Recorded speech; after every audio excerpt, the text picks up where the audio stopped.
कौन सी औलाद अपने माता पिता को जीवन भर दुख देती है?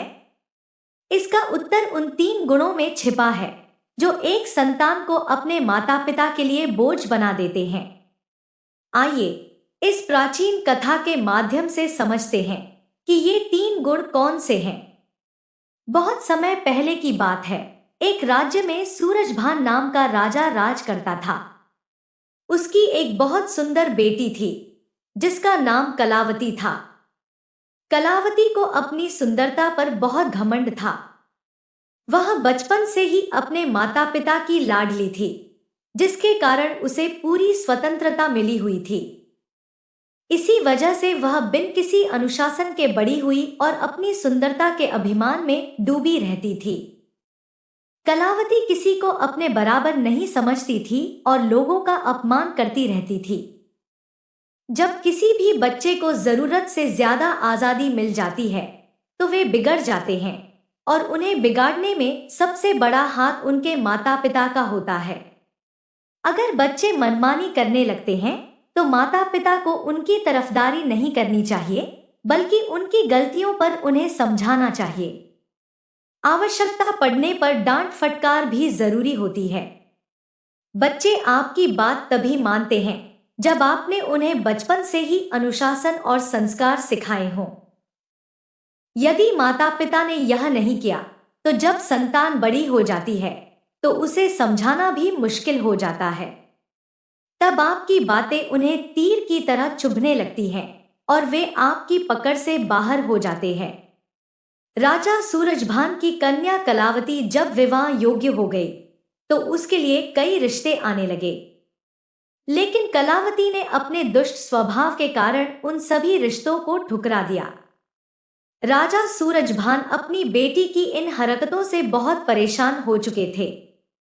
फिर एक दिन राजा ने अपनी बेटी के लिए राज्य में एक स्वयंवर का आयोजन किया।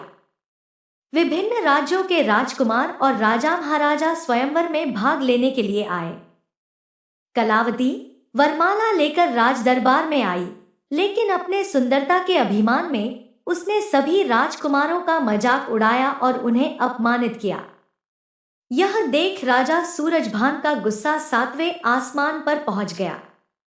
उन्होंने भरे दरबार में घोषणा कर दी कि वह अपनी बेटी का विवाह किसी राजकुमार से नहीं बल्कि किसी भिखारी से करेंगे।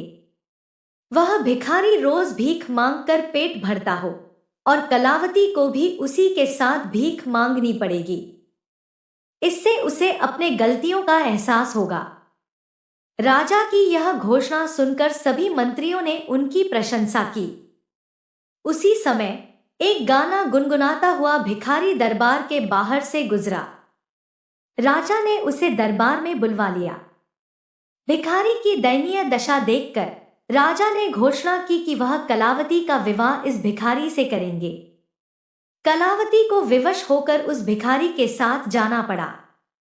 भिखारी उसे जंगल में ले गया, जहां उसकी एक छोटी सी झोपड़ी थी।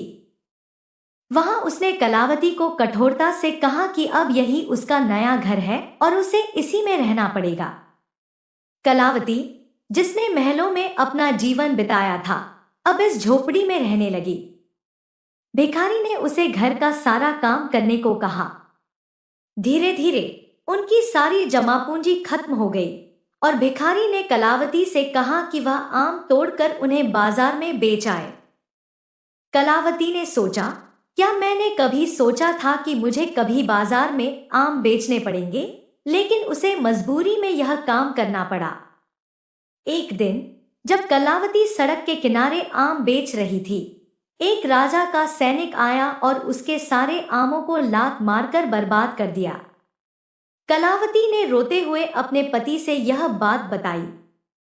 भिखारी ने कहा, अब तुम्हें इस तरह के काम भी ठीक से करने आने चाहिए। उसने कलावती के लिए एक काम की व्यवस्था की और वह राजा के रसोई घर में खाना बनाने का काम करने लगी। फिर एक दिन कलावती ने देखा कि महल में कोई उत्सव हो रहा था। वहां की भव्यता देखकर उसे अपने घमंड पर पछतावा होने लगा। उसी समय एक राजसी पोशाक पहने पुरुष आया और कलावती को दरबार में ले गया। वहां उसने देखा कि वही दाढ़ी वाला राजकुमार था जिसे उसने स्वयंवर में अपमानित किया था। राजकुमार ने कहा, मैं वही भिखारी हूं जो तुम्हारे साथ रह रहा था। मैंने यह सब इसलिए किया ताकि तुम्हें सच्चाई का एहसास हो सके। अब तुम्हारा घमंड टूट चुका है और तुम बदल चुकी हो।